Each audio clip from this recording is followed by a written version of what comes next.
anything left, we should go. And he passed that in law, in Parliament. And now you go on and you beg for 3% or 5% or 15%. He tell you that. Tell them what you're going to do in Parliament tomorrow. Oh yes, so what are you going to do in Parliament? You should say this, Sheila. He going and take taxpayers' money and going to give Guy Suko another $4 billion tomorrow. $4 billion he's going to give Guy Suko tomorrow. Guy Suko, the administration apparatus. But you can't put that money and give ordinary sugar. We in the Alliance for Change come to the statement there today that instead of going and give the Rat Singh and the Nanda Gopal and all them big buys this big set of money, give the people a 5%. Give the ordinary sugar so that it is a season of goodwill. The season of goodwill demands that you behave charitable to them. But no, he wants to give only his special set of people, and he wants to go and say, you're going to do this repair and that repair, and when the repair is going to be done by the contractors, you're going to have the boys that giving the contractors the contract getting a 20% drawback. And that is what is happening with our money. So, we are stating here to you that what we have gotten is not what we have bargained for. And to that extent then, since you all have made the contract with him, that contract now must be broken and made with somebody else that could be far better than him. It is important that that be understood. In a true democracy, every 5 years you can change.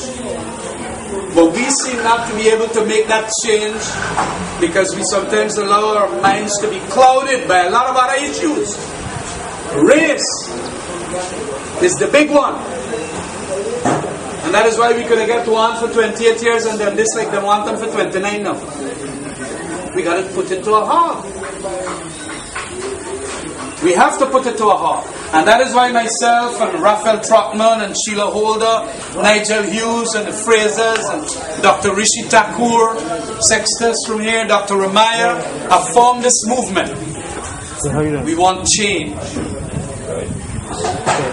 We have gone around the world too, in England, and only recently I was in the Department of State in America, telling the Americans, please don't give these people monies, because when they give the monies, they're going to corruptly take half of it.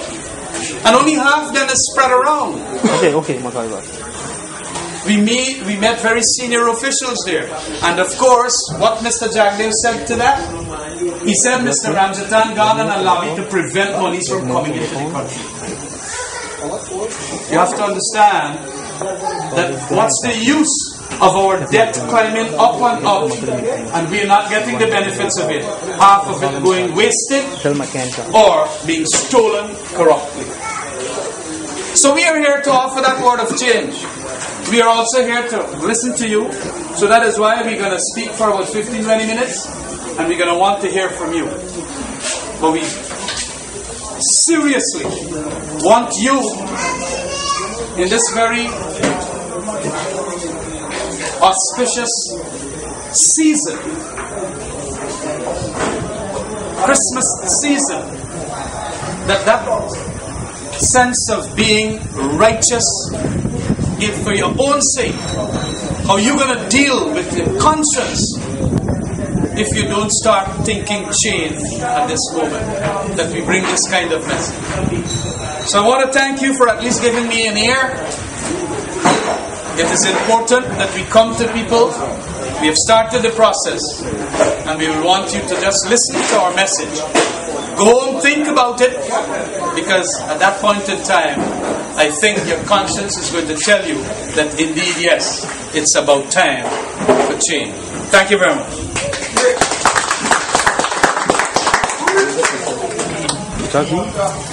Well, that was our presidential candidate, Mr. Ramjatan. Okay. Before I entertain any question, You want to get Sheila? I would ask Sheila to contribute also to the issues that we are facing. Yesterday, at the convention center, the news came that Bharat will meet with the representative of the sugar workers, not with Komachan. So there is a ploy that they applied there that they will de-recognize Gao so that everything now will fall on the government and the government is for the people. So today probably he's going to promise the people 4%. But we are going to be fooled again because next year is the election. In actuality, they will not de-recognize Gao. Gao represent the workers. But to do that, he put pressure from different angles that the government is going to take charge of everything. So we have to be very, very smart. We don't have to be street smart. We have to be government smart now. This is what they are doing now. To tell people that the government is doing everything possible to help sugar workers, which is in fact true. I will ask Sheila now to make her contribution, and we will take some questions because they will have to go back into Georgia. Thank you very much, Dr. Ramaya. Let me first of all tell you that Mr. McBean called just now. He just came out of the meeting, and he's going to give us a report about what transpired after we finish here, and we can call him back.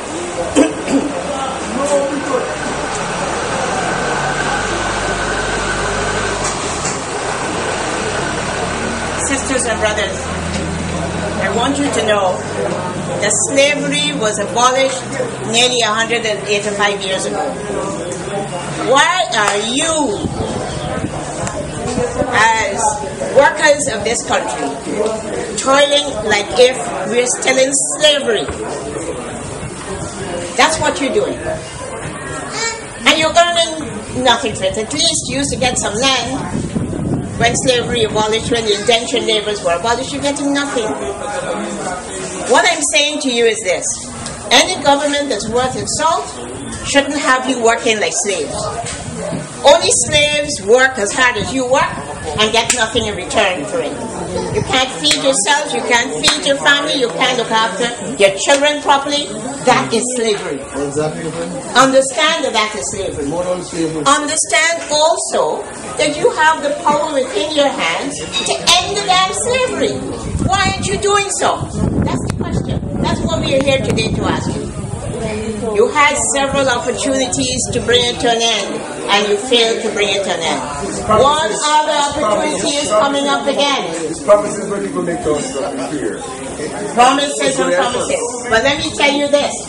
The Lines for Change never made you a promise that it didn't. The Lines for Change was never in government to make a promise that it failed to keep. And therefore, I'm saying to you, it is unfair of you to judge us by the standards of those who came before us that failed you. Until you give us a chance, you have no right to do that. And I'm saying to you that we believe that the mission that we are on is of divine intervention. If we fail it, the God Almighty will deal with us. Because the people of this country have suffered enough. And if we don't bring you the relief that we say that we will bring you, we will be dealt with, I believe. Therefore, we approach what we're doing very differently from the others who came before us. And that's why I'm telling you this today. Because we have a certain degree of fear that if we fail, what will fall down upon our heads. Now I want to say to you that other countries have been through what the sugar industry is going through in Guyana today. I was privileged a couple years ago in Brussels when I attended an ACP Civil Society Forum to talk to other people, other farmers, other countries about how they dealt with the problem of the collapse in the sugar industry. And one that comes to mind is Mauritius. And what Mauritius did was to move out of the industry and give the workers land, retrain them, educated them so that they could earn better than when they were working within the sugar industry. That was one option, and that was one way in which that country solved its problems. How are we going to solve the problem? As you know, we have within our ranks Professor Karan Hemraj, who is looking at the sugar sector and the sugar industry. And he has proposed saving the Demerara estates by recommending that we pass in Parliament a law that would demand that all fuels in this country use a certain percentage of ethanol, which the Demerara factories and others will produce. And what that will do, it will reduce the cost of our petrol that we have to buy from overseas, and we will keep the industry working above the starvation level at which it has been working. So there are solutions that the party is envisaging for this industry to make you earn better than you're earning today, to also, if necessary, to re-educate you so that you can operate at a more efficient level. This is what I want you to know.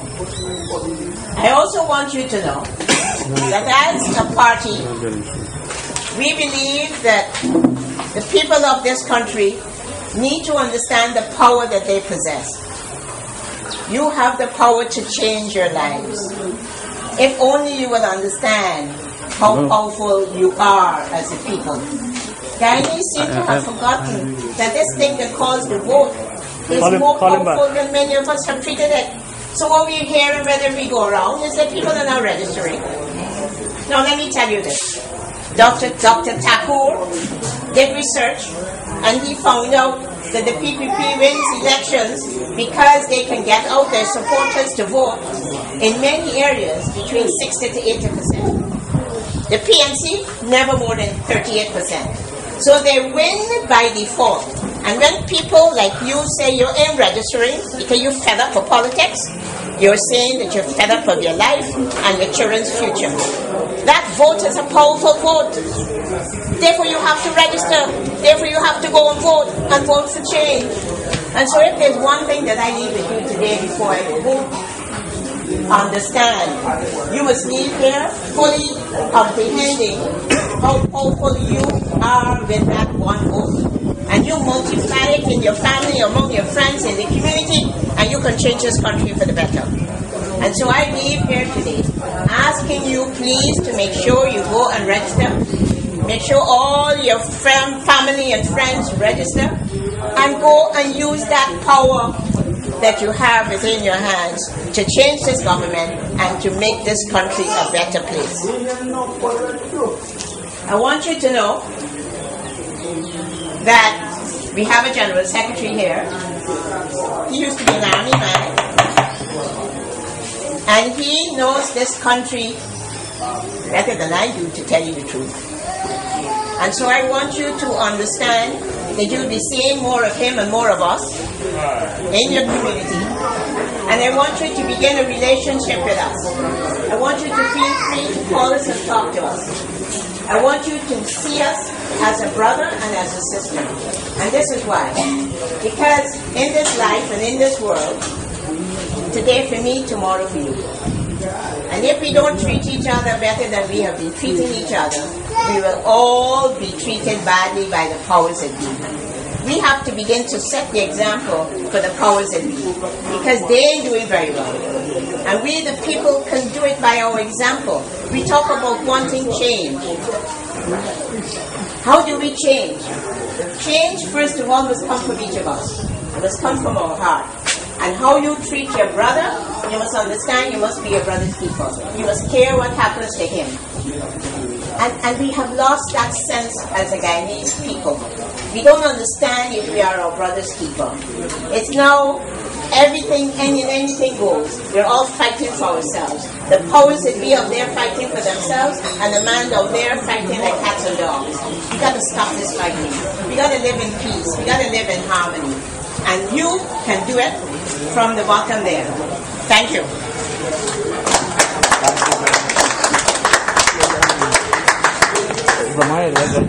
People. 2 minutes. No. There's a call from Matt B. The meeting is over with the president. And the President has indicated that sugar workers will be given a 5% increase. Retroactive